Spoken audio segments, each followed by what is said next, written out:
اچھا، اب آپ نے اگر پیشن گوئی کرنی ہے کہ چاند اگلے مہینے نظر آ سکتا ہے یا نہیں آ سکتا، تو اس کے لیے آپ کو سب سے پہلے یہ معلوم ہونا چاہیے کہ چاند کی پیدائش کب ہوئی ہے، یعنی برتھ آف مون آپ کو پتہ ہونا چاہیے کہ چاند کب پیدا ہوا۔ پھر اس کے بعد آپ کو چاند کی عمر کا علم ہونا چاہیے، اور پھر آپ کو اسی تاریخ کو، یعنی جب چاند پیدا ہوا اسی تاریخ کو آپ کو یہ پتہ ہو کہ سورج کب غروب ہوگا اور چاند کب غروب ہوگا۔ تو ایک ویب سائٹ ہے جس کا نام ہے timeanddate.com، اس پر آپ کو برتھ آف مون مل جائے گا۔ جس طرح کہ اب یہ مہینہ ہے مارچ کا، تو یہ تو گزر چکا، تو آپ کو اپریل کا چاہیے برتھ آف مون کہ چاند کب پیدا ہوا، تو وہ بھی آپ کو مل جائے گا۔ اسی طرح اگلے جتنے بھی مہینے ہیں، مئی، جون، جولائی، اگست، یعنی پورا آپ کو جو ہے کیلنڈر مل جائے گا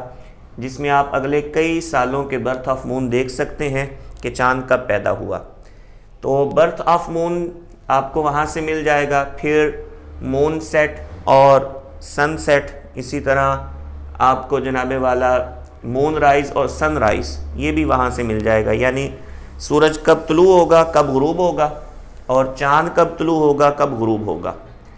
اچھا، اب آپ کے پاس اس ویب سائٹ سے برتھ آف مون بھی آ گیا، اور اسی سے آپ کو جو ہے یہ بھی مل جائے گا کہ سورج اسی تاریخ کو کب غروب ہو رہا ہے اور چاند کب غروب ہو رہا ہے، یہ بھی آپ کو مل جائے گا۔ اچھا، سب سے پہلے آپ یہاں پر لکھ لیں کہ اپریل کی 8 تاریخ کو، ٹھیک ہے، چاند پیدا ہوا۔ اب کتنے بجے پیدا ہوا؟ رات کو 11:20 پر چاند کی پیدائش ہو چکی تھی۔ اب ہم اسی تاریخ کو دیکھ لیتے ہیں، 8 اپریل کو ہی، کہ 8 اپریل کو ہم نے دیکھا کہ سورج جو ہے وہ 18:33 پر غروب ہوا،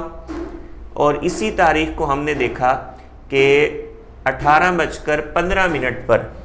آپ کا جو ہے وہ چاند غروب ہو گیا۔ یہاں پر اب سورج بعد میں غروب ہو رہا ہے اور چاند پہلے غروب ہو رہا ہے، لہٰذا رویت کسی صورت ممکن نہیں ہو سکتی، کیونکہ جب سورج کے غروب ہونے کے بعد چاند مطلع پر موجود ہوگا تبھی رویت ممکن ہے، اور اگر چاند پہلے غروب ہو گیا اور سورج بعد میں غروب ہو رہا ہے تو ایسی صورت میں تو رویت ممکن ہو ہی نہیں سکتی، لہٰذا اس دن کو تو آپ چھوڑ دیں گے۔ پھر آپ آگے چلیں گے 9 اپریل، تو 9 اپریل کو وہی تقریباً ٹائم ہے 18:34، یعنی 6 شام کے 34 پر سورج غروب ہو رہا ہے، لیکن اس دن جو چاند ہے وہ 7:26 پر غروب ہو رہا ہے، یعنی چاند اور سورج کے غروب ہونے کے درمیان 52 منٹ کا فرق ہے، یعنی پہلے سورج غروب ہو جائے گا اور 52 منٹ جو ہے وہ چاند مطلع پر موجود رہے گا، ٹھیک ہے۔ اور ہمیں چاند دیکھنے کے لیے جو وقت درکار ہوتا ہے وہ تقریباً 45 منٹ ہوتا ہے، یعنی اگر چاند کے سورج کے غروب ہونے کے بعد 45 منٹ تک چاند مطلع پر موجود رہے تب جو ہے آپ کو چاند نظر آنا ممکن ہوتا ہے، اور اس کی عمر تقریباً 22 گھنٹے ہو۔ اب ہم نے عمر نکالنی ہے کہ چاند کی عمر کتنی ہے، تو چاند کی عمر نکالنے کے لیے آپ یہاں سے گھنٹے شمار کر لیں، تو آپ کو جناب والا چاند کی عمر جو ہے وہ نکالنا آسان ہو جائے گی۔ مثال کے طور پر اب 8 تاریخ کو چاند جو تھا وہ رات 11:20 پر جو ہے وہ پیدا ہوا۔ اب اس کو آگے چلاتے جائیں تو غروب آفتاب جب اگلے دن ہوگا تو اس وقت چاند کی عمر تقریباً یہ بنے گی 19 گھنٹے اور 14 منٹ، تو یہ چاند قابل رویت نہیں ہوگا، تقریباً ہمیں 22 گھنٹے کا چاند چاہیے، تو اس لیے پھر ہم مزید اگلے دن پر جائیں گے تو ہم بیچ میں 24 گھنٹے اور ایڈ کریں گے، تو چاند کی عمر بن جائے گی تقریباً 43 گھنٹے اور 15 منٹ۔ اب یہ چاند جو ہے یہ زیادہ بڑا نظر آئے گا اور افق پر یہ تقریباً 52 منٹ موجود بھی رہے گا، تو اس چاند کے نظر آنے کے امکان بالکل واضح ہوں گے، اور یہ چاند تھوڑا سا موٹا بھی نظر آئے گا کیونکہ اس کی عمر زیادہ ہو چکی ہے، اور اگر چاند کی عمر کم ہوگی تو وہ باریک نظر آئے گا۔ تو اس طریقے سے آپ کو سب سے پہلے جو چیز چاہیے وہ ہے برتھ آف مون، پھر اس کے بعد آپ کو اسی تاریخ کو سورج کے غروب ہونے کا وقت، چاند کے غروب ہونے کا وقت چاہیے۔ پھر اس کے ذریعے آپ دیکھیں گے کہ چاند جب پیدا ہوا اس دن سورج کب غروب ہو رہا ہے، تو یہ جو درمیانی وقت ہوگا اسے آپ کہیں گے ایج آف مون، یعنی چاند کی عمر۔ پھر اس کے بعد چاند کی عمر آپ نکال لیں گے، اگر وہ 22 گھنٹے یا اس سے زیادہ ہے، پھر دوسری چیز آپ کو چاہیے کہ سورج کے غروب ہونے اور چاند کے غروب ہونے میں کتنا فرق ہے، پھر وہ آپ نکال لیں گے۔ تو اب یہ دو چیزیں آپ کو جو ہے وہ جب حاصل ہو جائیں گے تو اب آپ فیصلہ کر سکیں گے کہ اس بار چاند 29 کو نظر آ سکتا ہے یا نہیں، کیونکہ چاند کی تلاش صرف 29 کو ہی کریں گے، 30 کو تو چاند دیکھنے کا مطلب ہی نہیں ہے۔ کیوں؟ کیونکہ زیادہ سے زیادہ اسلامی مہینہ 30 دن کا ہوتا ہے، تو 30 کو تو چاند نہیں دیکھا جاتا، چاند ہمیشہ 29 کو دیکھیں گے، 28 کو بھی نہیں دیکھا جائے گا۔ تو اس لیے آپ کو یہ ساری چیزیں جو ہیں یہ timeanddate.com وہاں سے مل جائیں گی، برتھ آف مون بھی، سن سیٹ، مون سیٹ اور سن رائز اور مون رائز کے ٹائم آپ کو مکمل وہاں سے مل جائیں گے، اور پھر اس طریقہ کار کے مطابق آپ جو ہے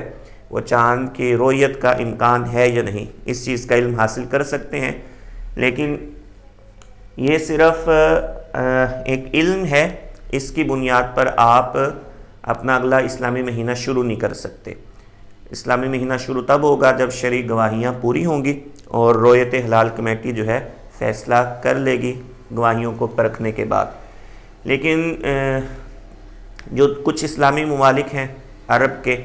وہاں پر رؤیت کا یہ نظام نہیں ہے، بلکہ وہاں پر کیا ہوتا ہے، جب برتھ آف مون ہو جائے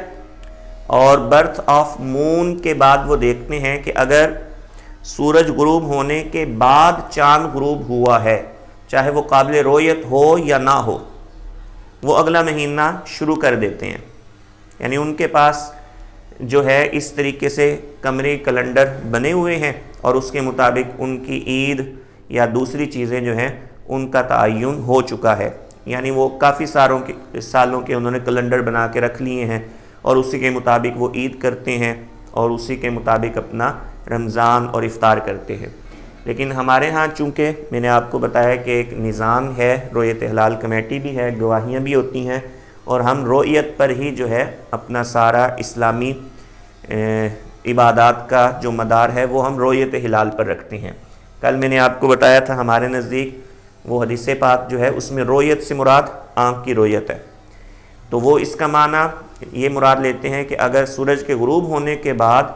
چاند کا افق پر وجود ہے، چاہے انسانی آنکھ دیکھ سکتی ہے یا نہیں دیکھ سکتی، تو وہ اگلے مہینے کا آغاز کر دیتے ہیں۔ تو اس لیے بعض اوقات ہمارے ہاں اور ان کے ہاں ایک آدھ دن کا فرق ہو جاتا ہے، عید میں بھی اور اسی طرح دوسرے ایام میں، حج کے ایام میں فرق ہو جاتا ہے، روزے کے ایام میں ہمارا اور ان کا تھوڑا سا فرق ہو جاتا ہے۔ تو اب یہ ہم نے جو تھوڑا سا لگایا حساب یہ شوال کا ہے، یعنی شوال کا چاند جو ہے اس کے حوالے سے۔ تو اسی طرح آپ آگے ذوالقعدہ، ذوالحجہ، آگے محرم، سفر، ان کے چاند کی رؤیت کا حساب بھی آپ اس طریقے سے لگا سکتے ہیں۔ پہلے برتھ آف مون لیں، ٹھیک ہے،